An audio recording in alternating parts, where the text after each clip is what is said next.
Hi all. പ്രകൃതിയെ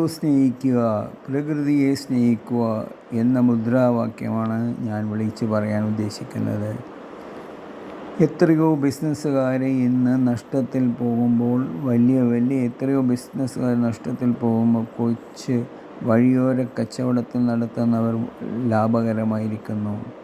അവരത് ഉപജീവന മാർഗമായി കാണുന്നു.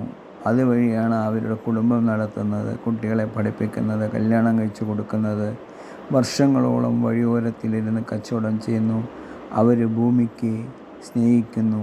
അവർ കാരണം ഭൂമിയിൽ ഒരു കാർബൺ ഫുഡ് ഉണ്ടാകുന്നില്ല. ആലോചിച്ച് നോക്കൂ. അവർക്ക് വന്നിട്ട് ലൈറ്റില്ല. ഇപ്പോൾ സാധാരണ സോളാർ ലാമ്പിലാണ് അവർ കച്ചവടം നടത്തുന്നത്. കസ്റ്റമർ ഫ്രണ്ട്ലി ആയിട്ടാണ് കച്ചവടം നടത്തുന്നത്. ഉള്ള കാശ് വെച്ചിട്ടാണ് കച്ചവടം നടത്തുന്നത്. അവർ ഏത് ബാങ്കിൽ നിന്നും വായ്പ എടുത്തിട്ടോ, അവർക്ക് സ്റ്റാഫില്ല, അവർ സ്വന്തമായി തന്നെയാണ് ചെയ്യുന്നത്.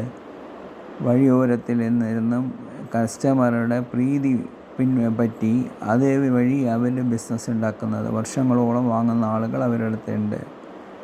അവർക്ക് വന്ന് രാത്രിയിൽ വെയർ ഹൗസില്ല, പാർക്കിങ് ആ സ്ഥലത്ത് തന്നെ അവർ വെച്ച് എല്ലാം മൂടിക്കെട്ടി പോവും. നെക്സ്റ്റ് ഡേ വന്ന് അതേ സ്ഥലത്ത് തന്നെ അവർ കച്ചവടം തുടങ്ങും. മാർക്കറ്റിൽ പോയി സാധനം വാങ്ങും, വിൽക്കും, ലാഭം ഉണ്ടാക്കും. അവർക്കുള്ളത് വരവ് ചിലവ്, വേറെ ഒരു ചിന്താഗതിയും അവർക്കില്ല. കാരണം അവർ ഭൂമിയെ സ്നേഹിച്ചവരാണ്. അവർ കാർബൺ ഡൈ ഓക്സൈഡ് എമിറ്റ് ചെയ്യുന്നില്ല. ഇത് നമ്മളിപ്പോൾ നോക്കിക്കഴിഞ്ഞാൽ നമ്മൾ പല ഷോപ്പുകളിലും കാണാം. വൈകുന്നേരം ആകുമ്പോഴേക്കും ഡെക്കറേറ്റ് ചെയ്തുള്ള ലൈറ്റെല്ലാം ഇട്ട്. ഇവർ ഭൂമിയെ സ്നേഹിക്കുന്നവരാണോ? ഇത്ര എല്ലാം ചെയ്താലും അവിടെ എന്ത് കച്ചവടമാണ് നടക്കുന്നത്? പക്ഷേ അതുകൊണ്ടാണ് പറയുന്നത്, ഭൂമിയെ സ്നേഹിച്ചാൽ ഭൂമി തിരിച്ച് സ്നേഹിക്കും എന്നതിൻ്റെ ഒരൊറ്റ തെളിവാണ് ഞാനിപ്പോൾ ഈ വഴിയോര കച്ചവടക്കാരോട് പറഞ്ഞ കാര്യങ്ങൾ പറയുന്നത്. അതുകൊണ്ട് നമ്മളും വന്ന് കഴിയുന്നത്ര പവർ കുറയ്ക്കാൻ നോക്കുക. ഈ ഭൂമിയുടെ ശ്വാസം മുട്ടലൊന്ന് കുറയ്ക്കാൻ നോക്കുക. നമ്മളെക്കൊണ്ട് അവസാനിപ്പിക്കാൻ പറ്റുന്നില്ലെങ്കിൽ കൂടെ അത് കുറയ്ക്കാൻ നോക്കുക. അതിനെളുപ്പമാർഗം മരം പിടിപ്പിക്കൽ മാത്രമാണ് പെട്ടെന്ന് നമ്മളെ കൊണ്ട് ചെയ്യാൻ പറ്റിയത്. അതുകൊണ്ട് ആരെല്ലാം മരം നട്ട് വളർത്താൻ ആഗ്രഹിക്കുന്നുണ്ടോ, സ്വന്തമായി ചെയ്യാൻ പറ്റിയാൽ സ്വന്തമായി ചെയ്യുക. അല്ലെങ്കിൽ ആരെങ്കിലും ചെയ്യുന്ന ലോകത്തിൻ്റെ വിവിധ ഭാഗങ്ങളിലും ഈ മരം നട്ടുകൊണ്ടിരിക്കുന്നുണ്ട്. അത് നല്ല രീതിയിൽ അവർ വളർത്തുന്നുണ്ട്. അവർക്ക് വല്ല കാശ് ഡൊണേറ്റ് ചെയ്ത് കൊടുത്തു കഴിഞ്ഞാൽ അവരത് നല്ല രീതിയിൽ നടത്തിക്കോളും. സോ അത്തരം ഓർഗനൈസേഷനുമായിട്ട് നിങ്ങൾ കൂടി ഇണങ്ങി വർക്ക് ചെയ്താൽ നല്ല കാര്യമാണ് എന്നുള്ളതും ഒരു ഇമ്പോർട്ടൻ്റ് മെസ്സേജായിട്ടാണ് ഞാൻ പറയാൻ ഉദ്ദേശിക്കുന്നത്.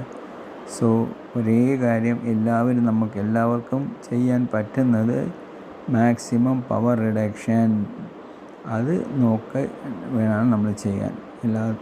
ഈ കാര്യങ്ങൾ നമ്മൾ പിന്തുടരുക.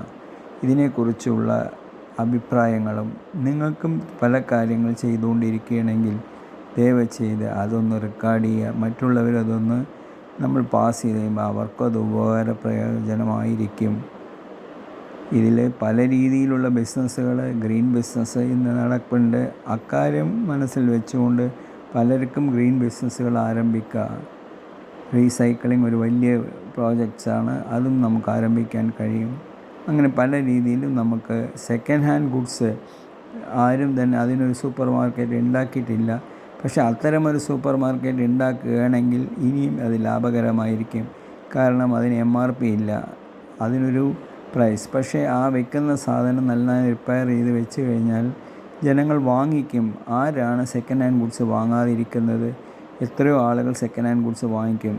തീർച്ചയായും സെക്കൻഡ് ഹാൻഡ് കാറും സ്കൂട്ടറും വാങ്ങാമെന്നുണ്ടെങ്കിൽ എന്തുകൊണ്ടാണ് സെക്കൻഡ് ഹാൻഡ് ഇലക്ട്രോണിക് പ്രോഡക്റ്റോ മറ്റുള്ള ഗാഡ്ജറ്റ്സോ നമ്മൾ വാങ്ങാൻ, അല്ലെങ്കിൽ ഫർണിച്ചേഴ്സ് നമ്മൾ വാങ്ങാൻ ശ്രമിക്കാത്തത്? തീർച്ചയായിട്ടും അത് നമ്മുടെ മനസ്സിൻ്റെ കോൺഷ്യസ്നെസ്സാണ്.